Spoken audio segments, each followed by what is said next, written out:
Hello friends, नमस्कार।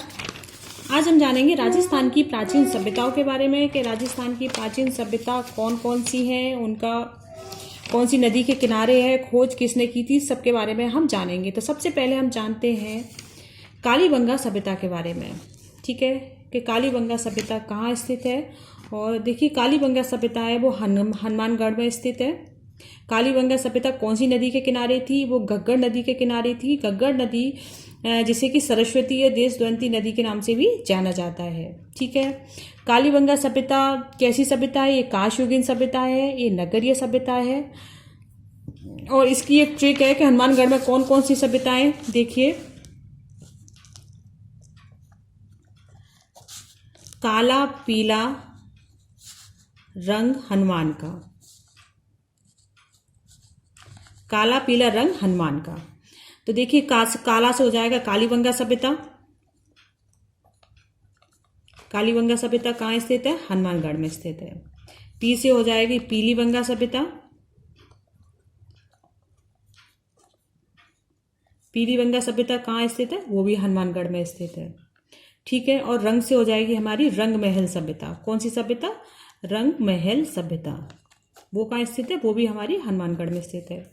तो तीनों सभ्यताओं के नाम आपको बहुत इजी वे याद हो गए होंगे कि काला पीला रंग हनुमान का। ठीक है, काला पीला रंग हनुमान का। काला से कालीबंगा सभ्यता जो कि हनुमानगढ़ में है। पीला से पीलीबंगा सभ्यता जो कि हनुमानगढ़ में है। और रंग से हो जाएगी रंग महल सभ्यता जो कि वो भी हनुमानगढ़ में। ठीक है, और एक है फ्रेंड्स सोती सभ्यता। ये जरूर आप याद रखना, जो सोती सभ्यता है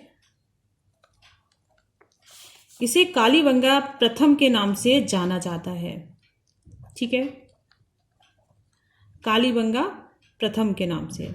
अगर ये आ जाए कि कालीबंगा प्रथम सभ्यता के नाम से किसे जाना जाता है, तो कौन सी सभ्यता है? सोती सभ्यता है। और इसकी खोज भी अमलानंद घोष ने की थी। किसने की थी? अमलानंद घोष ने भी इसमें की खोज इसने की थी, अमलानंद घोष ने। ठीक है, कालीबंगा प्रथम के नाम से कौन सी सभ्यता जानी जाती है? सोती सभ्यता। और सोती सभ्यता कहाँ स्थित है? ये है बीकानेर में। कहाँ पर है? ये बीकानेर में है। तो अभी हम पढ़ रहे हैं कालीबंगा सभ्यता के बारे में, जिसे हम डिटेल से पढ़ते हैं। कालीबंगा सभ्यता जो कि हनुमानगढ़ में स्थित है। कालीबंगा सभ्यता को दो भागों में बांटा गया है। दो भाग कौन कौन से हैं? पहला है दुर्गीकृत और दूसरा है अदुर्गीकृत। जो दुर्गीकृत भाग था उसमें राजाओं का निवास था, और अदुर्गीकृत भाग में वहां पर जनता निवास करती थी। ठीक है, इसका उपनाम के बारे में इसे ये जाना जाए कि कैसी सभ्यता थी, तो ये कांस्ययुगीन सभ्यता थी। कैसी सभ्यता थी? ये कांस्ययुगीन सभ्यता थी। ठीक है, कालीबंगा सभ्यता, अगर ये क्वेश्चन आता है कि कालीबंगा सभ्यता नगरीय सभ्यता थी कि ग्रामीण थी, तो ये ध्यान रखना, जो कालीबंगा सभ्यता है वो नगरीय सभ्यता थी। कैसी सभ्यता थी? नगरीय सभ्यता थी, कांस्ययुगीन सभ्यता थी और नगरीय सभ्यता थी। इसके उपनाम के बारे में आए कि उपनाम कौन कौन से हैं, तो देखिए, इसे आग ऐतिहासिक सभ्यता के नाम से जाना जाता है। पाश हड़प्पा कालीन सभ्यता के नाम से जाना जाता है। हड़प्पा कालीन सभ्यता के नाम से जाना जाता है। प्राक हड़प्पा कालीन सभ्यता के नाम से जाना जाता है। अगर ये आ जाए कि पूर्व हड़प्पा कालीन सभ्यता के नाम से किसे जाना जाता है, तो ध्यान रखना, पूर्व हड़प्पा कालीन सभ्यता के नाम से गणेश्वर सभ्यता को जाना जाता है। ठीक है, प्रसिद्ध इतिहासकार डॉक्टर दशरथ शर्मा ने इसे सिंधु घाटी साम्राज्य की तीसरी राजधानी कहा है। सिंधु घाटी साम्राज्य की तीसरी राजधानी किसने कहा है? डॉक्टर दशरथ शर्मा ने कहा है। और किसे कहा है? कालीबंगा सभ्यता को कहा है। ठीक है, कौन सी नदी के किनारे स्थित थी? ये सरस्वती, देशवती या घग्गर नदी के किनारे स्थित थी। ठीक है, घग्गर नदी, जैसे कि आपको बताया था, घग्गर नदी कहाँ पर है? जो घग्गर नदी है वो घग्गर नदी अंत प्रवाह की नदी है, जो कि हिमाचल से इसका उद्गम होता है। हिमाचल से शिवालिक की पहाड़ियों से, कालका माता के मंदिर से पास का इसका उद्गम होता है। और हनुमानगढ़ में ये, पटनेर में ये हनुमानगढ़ में ये प्रवेश करती है। ठीक है, इसका शाब्दिक अर्थ क्या है? इसे काले रंग की चूड़ियों के नाम से इसे जाना जाता है। खोज के बारे में बात करें कि कालीबंगा सभ्यता की खोज कब हुई थी, तो इसकी खोज 1952 ईस्वी में अमलानंद घोष ने की थी। कब हुई थी? 1952 में। और किसने की थी? अमलानंद घोष ने की थी। उत्खनन की बात करें तो इसका उत्खनन 1961-62 ईस्वी में ब्रजवासी लाल और बालकृष्ण थापर ने किया था। ठीक है। मोस्ट इम्पोर्टेंट एक तथ्य ये भी है इसका कि सिंधु घाटी सभ्यता के प्राग ऐतिहासिक और मौर्य व्यक्ति की सर्वप्रथम पहचान राजस्थान के कालीबंगा स्थान पर किसने की थी? लुइंगो टेसी तोरी ने की थी। किसने की थी? लुइंगो टेसी तोरी ने की थी। ये वही टेसी तोरी है जिसने कि पृथ्वीराज राठौर को टिंगल का हॉरोस कहा गया था। ठीक है, पृथ्वीराज राठौर को टिंगल का हॉरोस किसने कहा है? लुइंगो टेसी तोरी ने कहा है। अब हम साक्ष्य के बारे में जानें कि इसके साक्ष्य कौन कौन से हैं। तो देखिए, इसमें से भूकंप के साक्ष्य प्राप्त होते हैं हमें, लकड़ी के नाली और लकड़ी की छत के साक्ष्य प्राप्त होते हैं, शल्य चिकित्सा के साक्ष्य प्राप्त होते हैं, 7 हवन कुंड के भी साक्ष्य प्राप्त होते हैं इसमें। और इसमें देखिए अलंकृत फर्श मिला है इसमें, मिश्रित फसल जो कि जौ गेहूं चावल थे, इनका नाम आप जरूर याद रखना कि मिश्रित फसल में कालीबंगा से मिली हुई मिश्रित फसल में थी कौन कौन से थे? गेहूं जौ चावल। यहाँ एक महिला कुमारी देवी की अंकित सिक्का मिला है जिससे यह जानकारी प्राप्त होती है कि उस समय मात्र सत्तात्मक व्यवस्था थी। कैसी व्यवस्था थी? मात्र सत्तात्मक व्यवस्था थी। ठीक है। KURD कैनेडी के अनुसार उनके अनुसार है कि इस सभ्यता का पतन संक्रामक रोग से हुआ है, जबकि अन्य इतिहासकार कहते हैं कि इसका पतन प्राकृतिक आपदाओं से हुआ है। ठीक है। इसके कुछ साक्ष्य और हैं जिनके बारे में हम जानते हैं। देखिए, इसकी लिपि की बात करें, इसकी लिपि थी भाव चित्रात्मक, इसकी लिपि है। और यहाँ ऊंट की अस्थियां मिली हैं, वृषभ की मूर्ति मिली है, दोहरे जुते हुए खेतों के साक्ष्य प्राप्त होते हैं यहाँ से। और यहाँ कपास के साक्ष्य प्राप्त होते हैं। कपास को सिंडन के नाम से भी जाना जाता है। किसके नाम से जाना जाता है? सिंडन। कपास के साक्ष्य प्राप्त होते हैं यहाँ से। यहाँ जो सड़कें थी वो एक दूसरे को समकोण पर काटती थी। जो सड़कें कैसी थी? सड़कें एक दूसरे को समकोण पर काटती थी।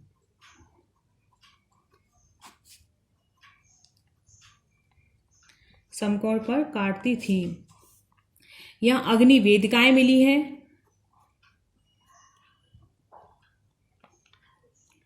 अग्नि वेदिकाएं मिली है यहाँ पर। स्वास्तिक चिन्ह, अगर ये आता है कि स्वास्तिक चिन्ह कहाँ से प्राप्त हुआ है तो आप याद रखना कहाँ से प्राप्त हुआ है? कालीबंगा सभ्यता से स्वास्तिक चिन्ह प्राप्त हुआ है। यहाँ युगल समाधि के भी प्रमाण मिले हैं। युगल समाधि, यहाँ युगल समाधि के भी प्रमाण मिले हैं। और युगल समाधि को प्रतीकात्मक समाधि के नाम से भी जाना जाता है। किसके नाम से जाना जाता है? प्रतीकात्मक समाधि के नाम से जाना जाता है। ठीक है। यह एक अंडाकार कब्र भी मिली है। अंडाकार कब्र मिली है जिसे कि चिरायु कब्र के नाम से जाना जाता है। किसके नाम से जाना जाता है? चिरायु कब्र के नाम से जाना जाता है। अभी आ जाएगा चिरायु कब्र का संबंध कौन सी सभ्यता से है, तो कौन सी सभ्यता है वो? कालीबंगा सभ्यता है। और यह मिट्टी के मनके मिले हैं।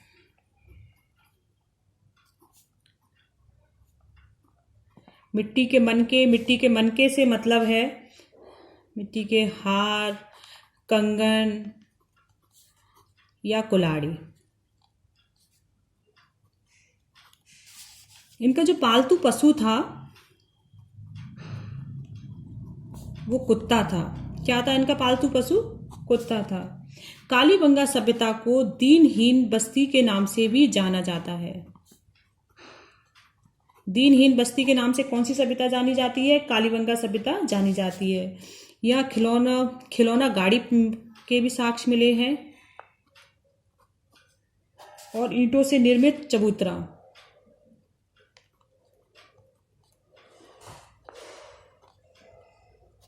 ईंटों से निर्मित चबूतरे के भी साक्ष्य मिले हैं। ये हो गई हमारी कालीबंगा सभ्यता के मोस्ट इंपोर्टेंट, हर एग्जाम की दृष्टि से जितने भी इसके मोस्ट तथ्य थे वो सब मैंने आपके सामने इस वीडियो में प्रस्तुत किए हैं। अब हम जानते हैं कि हनुमानगढ़ में, और जैसे कि मैंने बताया था आपको, काला पीला रंग हनुमान का, तो पीली से हो जाएगी पीलीबंगा सभ्यता। पीलीबंगा सभ्यता जो कि हनुमानगढ़ में स्थित है।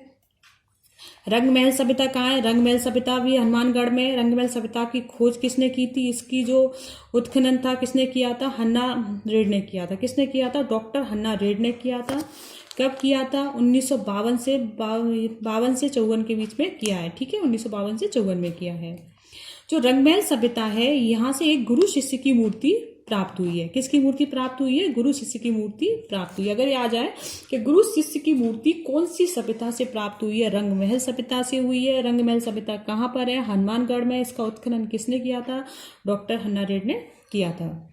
ठीक है। कालीबंगा प्रथम के नाम से कौन सी सभ्यता जानी जाती है? सोती सभ्यता जानी जाती है, जो कहाँ स्थित है? बीकानेर में स्थित है। अब हम जानेंगे गणेश्वर सभ्यता के बारे में। गणेश्वर सभ्यता, जिसे कि ताम्र सभ्यता की जननी कहा जाता है। ठीक है। गणेश्वर सभ्यता कहाँ स्थित है? गणेश्वर सभ्यता सीकर में है। सीकर में नीम का थाना में स्थित है। कहाँ पर स्थित है? नीम का थाना। और ये कौन सी नदी पर है? कातली नदी पर स्थित है ये। इसके उपनाम के बारे में बात करें तो इसे पूर्व हड़प्पा कालीन सभ्यता के नाम से जाना जाता है। पूर्व हड़प्पा कालीन सभ्यता के नाम से कौन सी सभ्यता जानी जाती है? गणेश्वर सभ्यता को जाना जाता है। ठीक है। इसे ताम्रयुगीन सभ्यता या ताम्र सभ्यता की जननी कहा जाता है। खोज की बात करें कि गणेश्वर सभ्यता की खोज किसने की थी, तो देखिए गणेश्वर सभ्यता की खोज 1972 ईस्वी में रतन चंद्र अग्रवाल ने की थी। किसने की थी? 1972 ईस्वी में रतन चंद्र अग्रवाल ने की थी। ठीक है। इसका उत्खनन किया था 1977 ईस्वी में। रतन चंद्र अग्रवाल व विजय कुमार ने इसका उत्खनन किया था। किसने किया था? रतन चंद्र अग्रवाल व विजय कुमार। रतन चंद्र अग्रवाल को RC अग्रवाल के नाम से भी जानते हैं। इसके साक्ष्य की बात करें तो इसमें कौन कौन से साक्ष्य मिले थे, तो देखिए गणेश्वर सभ्यता में से तावे के मछली पकड़ने का कांटा मिला था और एक बाण भी मिला था। ठीक है। एक सीकर की एक सभ्यता मोस्ट इंपोर्टेंट ये भी है, कभी इसका नाम आ जाता है कि गुरारा सभ्यता कहाँ है? ये सीकर में है। और इसमें से चांदी के 2744 पंचमार्क सिक्के प्राप्त हुए थे।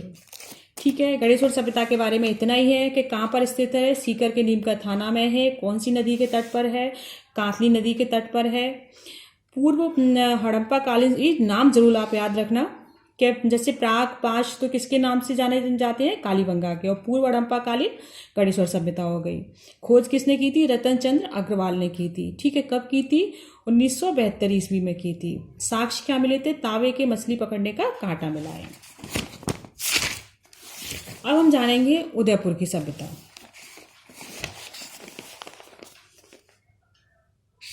आहड़ सभ्यता के बारे में हम जानेंगे कि आहड़ सभ्यता कहाँ स्थित है, कौन सी नदी पर स्थित है।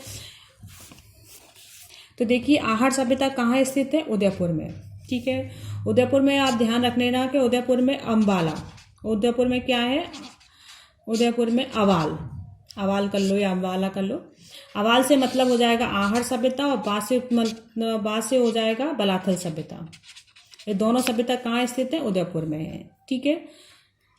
तो आहड़ सभ्यता कहाँ स्थित है? उदयपुर में है। कौन सी नदी पर है? ये आयड़ नदी पर स्थित है।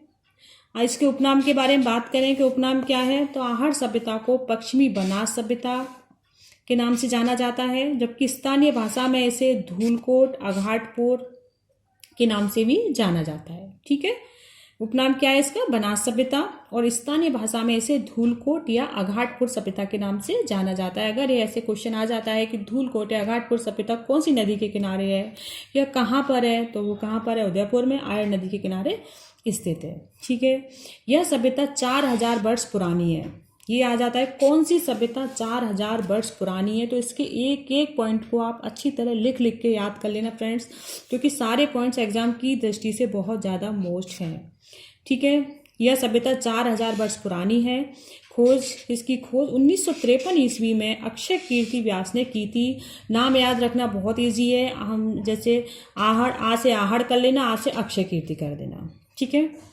उत्खनन इसका 1955-56 में रतन चंद्र अग्रवाल ने किया था। किसने किया था? रतन चंद्र अग्रवाल ने किया था। और इसका सबसे ज़्यादा उत्खनन है वो SD सकालिया के निर्देशन में हुआ था। किसके निर्देशन में हुआ था? SD सकालिया, जिसको कि हसमुख धीरज लाल संकालिया के नाम से भी जानते हैं हम, पूरा नाम इनका। सबसे ज़्यादा तावे के उपकरण कहाँ प्राप्त हुए? हमें आहड़ सभ्यता में प्राप्त हुए, इसलिए इसे ताम्र नगरी के नाम से भी जाना जाता है। जबकि ताम्र जननी के नाम से किसे जाना जाता था? गणेश्वर सभ्यता को जाना जाता था। इसके साक्ष्य के बारे में बात करें तो देखिए यहाँ से तावा गलाने की एक भट्टी प्राप्त हुई हमको। मिट्टी से बने हुए यहाँ वृषभ बैल की आकृति प्राप्त हुई है। तावा गलाने की भट्टी कहाँ से प्राप्त हुई है? आहट सभ्यता से प्राप्त हुई है। और ठीक है, मिट्टी से बने हुए जो वृषभ बैल है जिसे कि बनासियल बुल की संज्ञा दी गई है। ठीक है, बनासियल बुल अगर ये आ जाए कहाँ से प्राप्त हुआ है तो आहट सभ्यता से हुआ है। बनासियल बुल क्या है? तो ये मिट्टी से बना हुआ वृषभ या बैल है।